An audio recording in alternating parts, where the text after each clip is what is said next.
Psychology का एक law है मर्फीज़ लॉ। मर्फीज़ लॉ हमें बताता है कि जिस चीज़ का डर हो वो अक्सर हो जाया करती है, लेकिन कुछ लोग मर्फीज़ लॉ को गलत जगह अप्लाई करने लग जाते हैं। मर्फी के लॉ का नफाज इन लोगों पर नहीं होता जो पहली बार एयरक्राफ्ट में बैठकर सोचते हैं कि आज जहाज़ ज़रूर किसी हादसे का शिकार होगा क्योंकि इसमें मैं बैठा हूँ। ये वाली सिचुएशन एंजाइटी और फियर बेस्ड है। ऐसा कुछ नहीं होगा, जहाज़ किसी हादसे से दो चार नहीं होगा। ये आपकी गट फीलिंग या इंट्यूशन नहीं है, बल्कि आप घबराहट का शिकार हुए हुए हैं, जिसकी वजह से आपका जिस्म फाइट एंड फ्लाइट मोड में चला गया है। और इस मोड में जाने की वजह से आपके दिल की धड़कन तेज़ हो गई है, सांसें बेतरतीबी का शिकार हो गई हैं और आप वर्स्ट पॉसिबल सिनेरियोज़ अपने जहन में क्रिएट किए जा रहे हैं। याद रखें, इंट्यूशन हमेशा पुरसुकून होती है। अगर कोई हकीकी ख़तरा हो भी तो दिल के अंदर एक सुकून भरा एहसास आएगा कि there is something wrong. Panic mode में इंट्यूशन नहीं आती। जहाज़ गिरने वाला ख्याल खौफ और वहम यानी एंजाइटी और फियर से जुड़ा है। लिहाजा बाकी पैसेंजर्स को ऐसी किसी सिचुएशन में मर्फीज़ लॉ समझाने मत बैठ जाइएगा, बल्कि यहाँ आप ये बात समझ लें कि 90% फियर और एंजाइटी वाले खदशात कभी सच नहीं होते। तो आपने एंजाइटी और पैनिक को इंट्यूशन नहीं समझना। अब वापस आते हैं मर्फीज़ लॉ की तरफ। इस लॉ के मुताबिक जो चीज़ गलत हो सकती है वो ज़रूर गलत होगी। यानी अगर किसी काम में गलती होने का ज़रा सा भी इम्कान है तो वो गलती किसी ना किसी वक्त ज़रूर हो जाएगी। मतलब बात प्रोबेबिलिटी और ह्यूमन एरर पर आ गई। वो कह रहा है कि अनफॉर्चुनेट इवेंट्स होंगे, you must have plans for failure, ताकि सब कुछ कंट्रोल में रहे। मर्फी फोकस कर रहा है एक्सेप्शन पर, वो बात कर रहा है एक्सेप्शनल फेलियर्स की। उसका कहना ये है कि एक्सेप्शनल फेलियर्स की पॉसिबिलिटी मौजूद है, लिहाजा अपने दिमाग में अनसीन प्रॉब्लम्स को इमेजिन कीजिए और फिर फुल प्रूफ प्लान बनाएं। If a risk exist it must be managed. एहतियात लाजमी करनी है। इसी कानून को मद्देनज़र रखते हुए इंजीनियर, साइंटिस्ट और मनसूबा साज अपने डिज़ाइंस या प्लान्स में गलती के हर इम्कान को ख़त्म करना चाहते हैं। रूटीन लाइफ में भी हम हमेशा प्लान भी लाजमी रखते हैं। तो दरअसल हम मर्फीज़ लॉ पर अनकॉन्शियसली अमल कर रहे होते हैं, क्योंकि हम जानते हैं कि दुनिया गैर यकीनी है, कुछ भी हो सकता है और हर काम हमेशा हमारी प्लानिंग और एक्सपेक्टेशंस के अकॉर्डिंग नहीं होता। लेट सपोज़ अगर इम्तिहान के दिन हमारी गाड़ी ख़राब हो जाए तो हम क्या करते हैं? क्या हम उस दिन पेपर देने नहीं जाते? नहीं, बल्कि हम फ़ौरन प्लान बी पर स्विच कर जाते हैं। हम किसी दूसरी ट्रांसपोर्ट का बंदोबस्त करते हैं और अपना पेपर देने चले जाते हैं। हम घबराते नहीं, क्योंकि हमने ऑलरेडी ऑल्टरनेटिव्स सोच रखे थे कि यूँ नहीं होगा तो यूँ कर लेंगे।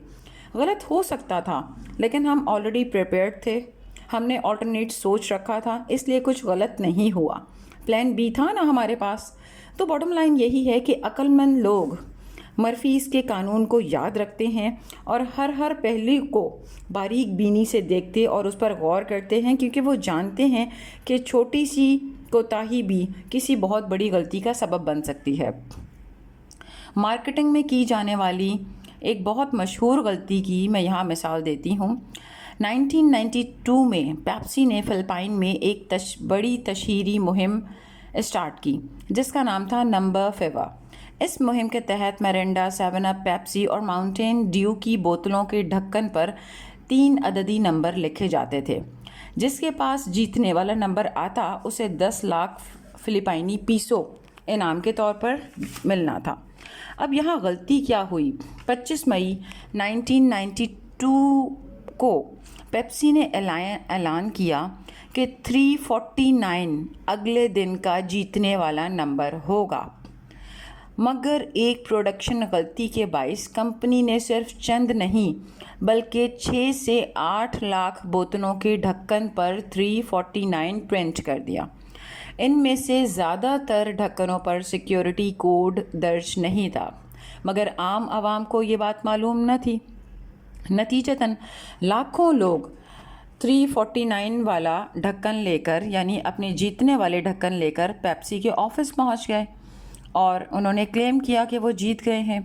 پیپسی نے اعلان کیا کہ صرف وہی ڈھکن معتبر ہیں جن پر سیکیورٹی کوڈ درج ہے۔ عوام نے اس فیصلے کو دھوکہ سمجھا اور غصے اور احتجاج کا سلسلہ شروع ہو گیا۔ ہنگامے ہوئے، فسادات ہوئے، پیپسی کے ٹرک جلائے گئے، فیکٹریز کو نقصان پہنچایا گیا۔ ان فسادات میں کم از کم 5 کیجوالٹیز بھی ہوئیں۔ معاملہ عدالت میں پہنچ گیا، ہزاروں افراد نے پیپسی پر مقدمات درج کر دیے۔ بالآخر 2006 میں سپریم کورٹ آف فلپائن نے فیصلہ دیا کہ پیپسی قانونی طور پر ذمہ دار نہیں، کیونکہ مقابلے کے قواعد میں سیکیورٹی کوڈ کی شرط واضح طور پر شامل تھی۔ اس سے ہمیں کیا سبق ملا؟ اس کو ذرا مرفی کے قانون کے تحت دیکھیے۔ ایک چھوٹی سی غلطی یا لاپرواہی نے پوری کمپنی کی ساکھ کو داؤ پر لگا دیا۔ عوامی توقعات اور ناقص منصوبہ بندی مل کر کسی بھی برانڈ کے لیے مرفی کا قانون سچ ثابت کر دیتی ہیں۔ پیپسی کو فلپائن میں کئی سال تک اعتماد ساخت اور فروخت میں نقصان برداشت کرنا پڑا۔ لہٰذا یاد کر لیجئے، اگر کوئی چیز غلط ہو سکتی ہے تو وہ ضرور غلط ہوگی، اور یہی پیپسی کے ساتھ ہوا۔ ایک چھوٹی سی پرنٹنگ مسٹیک نے پوری کمپنی کو کرائسس میں ڈال دیا۔ ٹھیک ہے، تو باٹم لائن یہی ہے کہ غلطی خواہ کتنی ہی معمولی کیوں نہ ہو، اسے اگنور مت کیجیے، وہ بڑی تباہی کی جڑ بن سکتی ہے۔ مرفی کا قانون یہی سکھاتا ہے کہ ہمیشہ تیار رہو، کیونکہ غلطی کبھی دروازہ کھٹکھٹا کر نہیں آتی۔ بہت شکریہ۔